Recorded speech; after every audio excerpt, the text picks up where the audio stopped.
अब ना हम एनसीईआरटी में देख लेते हैं जो जो डेटा दे रखा है अभी हमने जो पढ़ा हो उसके हिसाब से। ये जितने भी पॉइंट्स हैं सब के सब एनसीईआरटी में एक भी नहीं छोड़ा। तो यूरिन फॉर्मेशन एनसीईआरटी क्या बोलता है, urine formation involves 3 sequential steps, sequence के अकॉर्डिंग चलना है। सबसे पहले फिल्ट्रेशन होगा, उसके बाद रिएब्जॉर्प्शन होगा, फिर सिक्रीशन होगा। अब जो ग्लोमेरुलर फिल्ट्रेशन है इसे हम अल्ट्रा फिल्ट्रेशन का नाम भी देते हैं। अब अल्ट्रा फिल्ट्रेशन का नाम क्यों दे रखा है, ठीक है। हमने अभी देखा था कि जो रीनल ब्लड फ्लो था वो था 1100 से 1200 ml पर मिनट। उसमें से हमने रीनल प्लाज्मा फ्लो निकाल लिया था 650 ml पर मिनट। उसमें से जो ग्लोमेरुलर फिल्ट्रेशन रेट था वो था 125 ml पर मिनट, ठीक है। और जो बाद पीछे इफरेंट आर्टीरियोल में जा रहा था और टर्मिनेट हो रहा था पेरिट्यूबुलर कैपिलरी के अंदर, वो था 525 ml पर मिनट। तो अगर हम 125 ml पर मिनट जो कि ग्लोमेरुलर फिल्ट्रेशन रेट है उसे देखें तो नेफ्रॉन के अंदर हर एक मिनट में 125 ml पर मिनट जा रहा है। अगर पूरे दिन की बात करें तो 125 इंटू 24 आवर्स इंटू 60, क्योंकि हर एक घंटे में 60 मिनट है, ठीक है। तो वो इक्वल आएगा 180 लीटर पर डे। अगर हम 125 ml पर मिनट को कन्वर्ट करें लीटर पर डे में तो 180 लीटर पर डे, मतलब कि जो फिल्ट्रेशन हो रहा है नेफ्रॉन्स के अंदर 180 लीटर ब्लड फ्लो कर रहा है पर डे के अंदर। समझ आ रही है बात। पर जो यूरिन हमारा है वो तो सिर्फ 1 लीटर या 1.5 लीटर ही हम एक दिन में एक्सक्रीट करते हैं। बाकी सब कहाँ जा रहा है, बाकी सब रीअब्सॉर्ब हो रहा है। मतलब नेफ्रॉन के अंदर एक्सक्रीट होने के लिए घुस तो रहा है बट रीअब्सॉर्ब भी हो जा रहा है, ठीक है। क्योंकि नेफ्रॉन के अंदर घुस क्यों रहा है, ताकि फिल्ट्रेशन हो सके, ठीक है। फिल्ट्रेशन होने के बाद वो रीअब्सॉर्ब भी हो रहा है, सारा का सारा एक्सक्रीट नहीं हो रहा। तो जो ग्लोमेरुलर फिल्ट्रेशन रेट है वो है 180 लीटर पर डे, ठीक है। मतलब एक दिन में 180 लीटर ब्लड जो है वो नेफ्रॉन के अंदर जाता है एक्सक्रीट आउट होने के लिए, बट 99% रीअब्सॉर्ब हो जाता है, ठीक है। और निकलता कितना है, सिर्फ 1 to 1.5 लीटर। इसीलिए हम जो ग्लोमेरुलर फिल्ट्रेशन है इसे हम अल्ट्रा फिल्ट्रेशन बोलते हैं।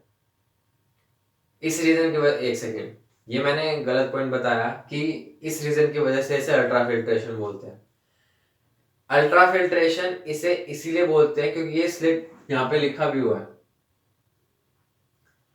Blood is filtered so finally through the, जो ये मेम्ब्रेन्स होती हैं filtration membranes, that almost all the constituents of plasma except the proteins pass on to the lumen of Bowman's capsule, ठीक है। स्लिट पोर्स के through जो हमारा filtration हो रहा है Bowman's कैप्सूल के अंदर, उस फिल्ट्रेशन को हमने अल्ट्रा फिल्ट्रेशन बोला, ठीक है। इस रीजन की वजह से नहीं बोला कि रीएब्जॉर्प्शन हो गया 99% यूरिन जो हमारा फिल्ट्रेट था उसका। बात को ध्यान से समझो, ठीक है। 180 लीटर एक्सक्रीट होना था बट 1.5 लीटर एक्सक्रीट हुआ एक दिन के अंदर, ठीक है। 99% रीअब्सॉर्ब हो गया, इस रीजन की वजह से अल्ट्रा फिल्ट्रेशन नहीं बोला, ठीक है। क्योंकि फिल्ट्रेशन तो सिर्फ छानना है ना, उस फिल्ट्रेशन को हमने अल्ट्रा फिल्ट्रेशन, मतलब जैसे अल्ट्रा एचडी होता है ना, मतलब हाईली डेफिनेशन, वैसे अल्ट्रा फिल्ट्रेशन माइक्रोस्कोपिक लेवल पे इसीलिए बोला है क्योंकि जो ब्लड कॉर्पसल्स है वो फिल्ट्रेट नहीं होते, साथ ही साथ प्रोटीन्स भी फिल्ट्रेट नहीं होते। आ रही बात समझ में। इसके अंदर क्या होता है, जो ग्लोमेरुलर फिल्ट्रेट होता है उसके अंदर क्या होता है, फॉर्म एलिमेंट्स नहीं होते हैं, प्लाज्मा होता है दैट इवन विदाउट प्रोटीन, सिर्फ और सिर्फ वाटर होता है प्लाज्मा का, और कुछ ऑर्गेनिक पार्ट होता है जैसे glucose, amino acid, fatty acid. Positively charge ions होता है, नेगेटिवली चार्ज आयंस होता है, वाटर होता है, ठीक है। तो ग्लोमेरुलर फिल्ट्रेशन को हमने अल्ट्रा फिल्ट्रेशन इसलिए बोला है क्योंकि इतना अच्छे से फिल्ट्रेशन हो रहा है कि जो बड़े पार्टिकल्स है ना वो फिल्ट्रेट नहीं हो पा रहे। इस रीजन की वजह से नहीं बोला कि 99% रीअब्सॉर्ब हो गया, निकलना चाहिए था 180 लीटर पर निकला सिर्फ 1.5 लीटर, ठीक है। वो चीज अलग है। आगे चलते हैं, ग्लोमेरुलर फिल्ट्रेशन सबसे पहला टॉपिक डिस्कस कर लेते हैं। सबसे पहले 1100 से 1200 ml of blood is filtered bye kidney per minute, ठीक है, which constitutes 1.5 of the total blood pumped out by each ventricle of heart in a minute।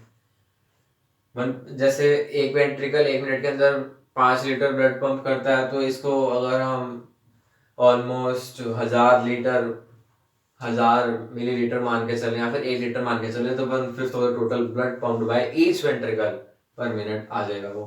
Filtration of blood through filtration membranes occur due to glomerular capillary blood pressure.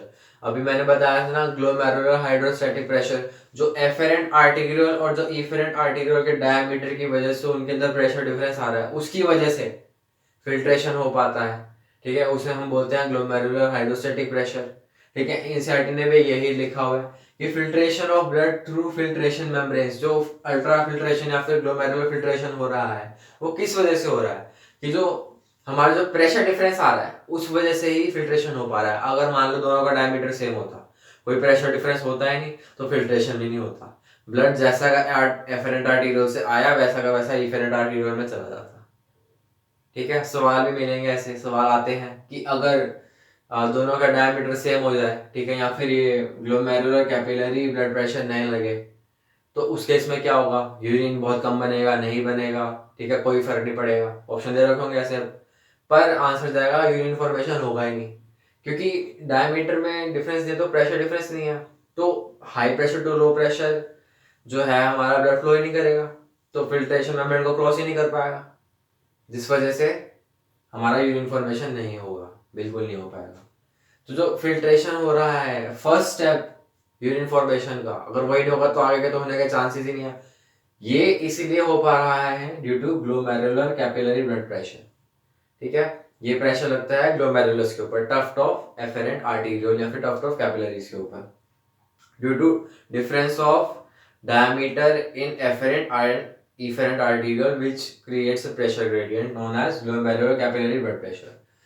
Filtration membrane comprises of 3 layers. अब जैसे हमारी respiratory membranes थी वो सबकी सब simple squamous epithelium की थी, वैसे ही जो फिल्ट्रेशन मेम्ब्रेन्स है ये भी सबकी सब सिंपल स्क्वैमस एपिथेलियम की बनी हुई है। एंडोथेलियम ऑफ ब्लड कैपिलरी, बीच में बेसल मेम्ब्रेन, और एपिथेलियम ऑफ वोमेन्स कैप्सूल। जो एपिथेलियम ऑफ वोमेन्स कैप्सूल है ना, उसका हमने स्पेशल नाम दे रखा है पोडोसाइट्स। ठीक है, पोडोसाइट्स के बीच में, पोडोसाइट सेल्स के बीच में स्लिट्स बने होते हैं जिनको हम फिल्ट्रेशन स्लिट्स बोलते हैं, जिनके थ्रू फिल्ट्रेशन हो पाता है। ठीक है, podocytes are arranged in an intricate manner so as to leave some minute spaces called filtration slit और स्लिट पोर्स। ठीक है, पोर्स पोरस होता है जिसमें से फिल्ट्रेशन या फिर फिल्ट्रेट पास करता है। छन्नी के तो छेद होते हैं ना, उनको हमने फिल्ट्रेशन स्लिट बोला है।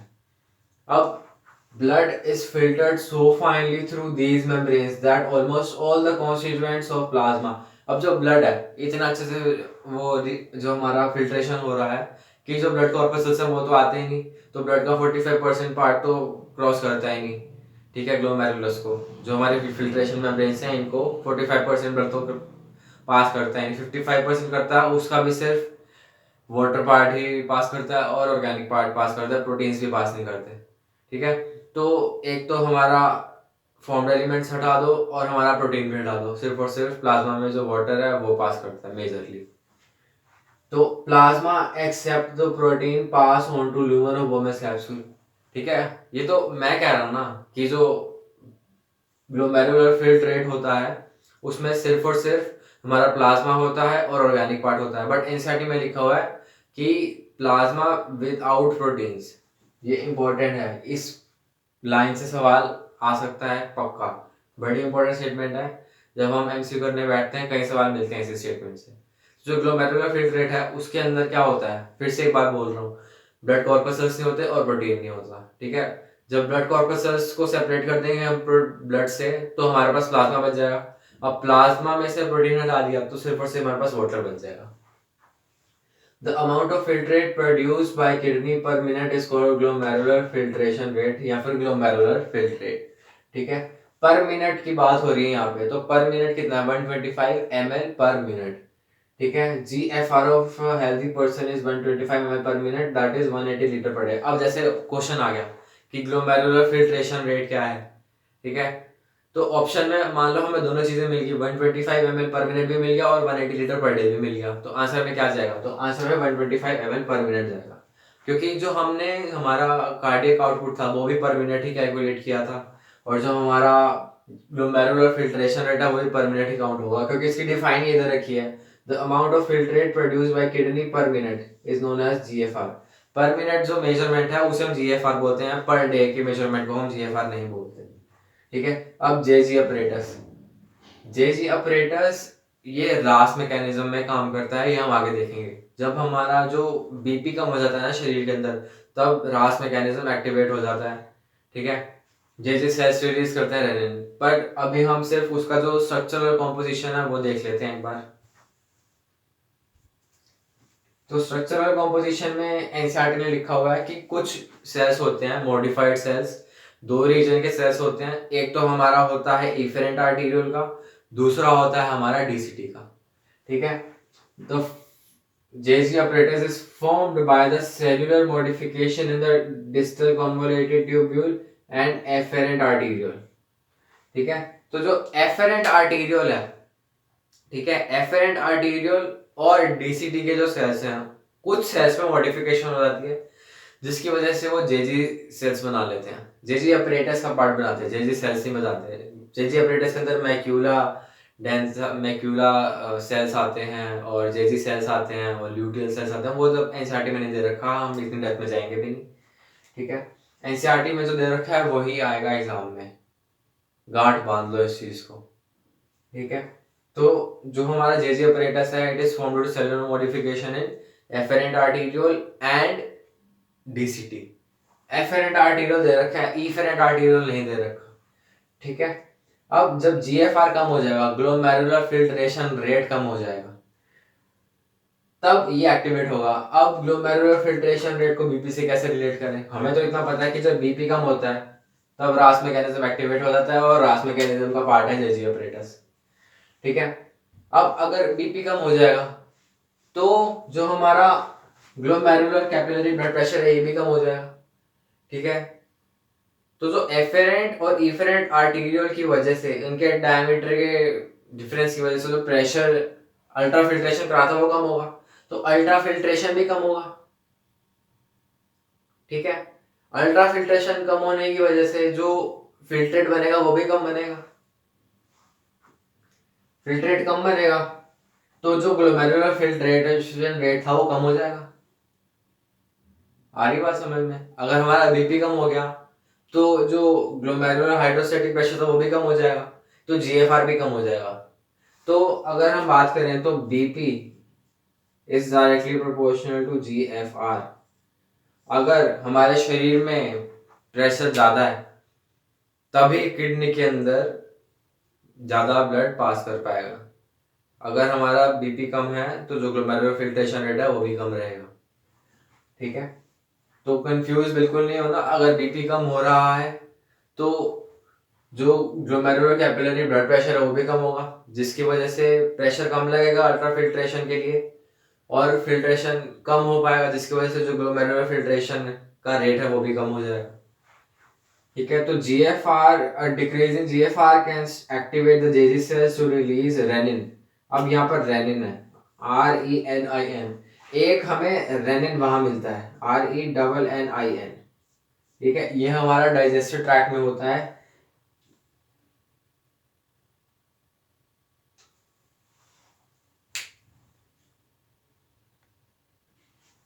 अब ये रेनिन कौन रिलीज करता है? ये रेनिन रिलीज करता है जाइमोजेन सेल्स। अब इसे याद कैसे रखें? तो रेनिन है, एन का जो हमारा भार है इसके वर्ड प्रोनाउंसिएशन के अंदर, एन का भार ज्यादा जिसके अंदर आएगा वो सिक्रीट होगा जाइमोजेन सेल से। ठीक है, अब जाइमोजेन रेनिन, तो जो जाइमोजेन सेल्स है वो हमारा गट के अंदर, स्टमक के अंदर प्रेजेंट होते हैं।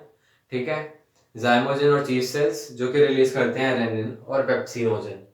ठीक है, तो जो रेनिन है वो रिलीज हो जाएगा जाइमोजेन से, बट जो रेनिन है छोटा वो जेजी अपरेटस का पार्ट आ जाएगा। तो जो डबल एन वाला है ना, रेनिन डबल एन, वो रिलीज होगा जाइमोजेन से। बट जो रेनिन है सिंपल एक एन वाला, जिसमें एन का जो साउंड है वो ज्यादा डोमिनेट नहीं कर रहा, वो रिलीज होगा जेजी ऑपरेटस से। ठीक है, तो जो जेजी ऑपरेटस है उसका काम क्या होता है? वो ये क्या करता है? बीपी को बढ़ा देता है। ठीक है, रास मैकेनिज्म का पार्ट है। रास मैकेनिज्म आगे देखेंगे, जब हमारी बॉडी का ब्लड प्रेशर कम हो जाता है तो रास मैकेनिज्म एक्टिवेट हो जाता है। ठीक है, ये हम अगले टॉपिक आने वाले टॉपिक्स में पढ़ेंगे। अब तक के लिए इतना ही था।